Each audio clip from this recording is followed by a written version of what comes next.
पिंपळगाव सराई येथील जनता विद्यालयात श्रद्धापूर्वक हुतात्मा दिन साजरा।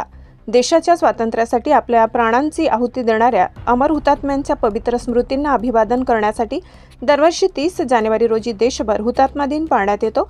या अनुषंगाने पिंपळगाव सराई येथील जनता विद्यालयात शुक्रवार दिनांक 30 जानेवारी रोजी सकाळी ठीक 11 वाजता हुतात्मा दिन अत्यंत श्रद्धा व शिस्तबद्ध वातावरणात साजरा करण्यात आला। या कार्यक्रमाच्या वेळी विद्यालयातील सर्व शिक्षक, शिक्षकेतर कर्मचारी व विद्यार्थ्यांनी 2 मिनिटे स्तब्ध उभे राहून मौन पाळले। देशासाठी बलिदान दिलेल्या अमर हुतात्म्यांना भावपूर्ण श्रद्धांजली अर्पण केली। याच प्रसंगी महाराष्ट्र राज्याचे उपमुख्यमंत्री दिवंगत कैलासवासी अजितदादा पवार यांनाही श्रद्धांजली वाहण्यात आली। कार्यक्रमाला विद्यालयाचे प्राचार्य, पर्यवेक्षक, सर्व प्राध्यापक, शिक्षक, शिक्षकेतर कर्मचारी, विद्यार्थी मोठ्या संख्येने उपस्थित होते। कार्यक्रमाचे आयोजन अत्यंत शिस्तबद्ध पद्धतीने करण्यात आले।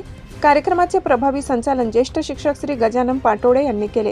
हुतात्म्यांच्या त्यागाची आणि देशभक्तीची जाणीव विद्यार्थ्यांच्या मनात रुजविणारा हा कार्यक्रम सर्व उपस्थितांसाठी प्रेरणादायी ठरलाय।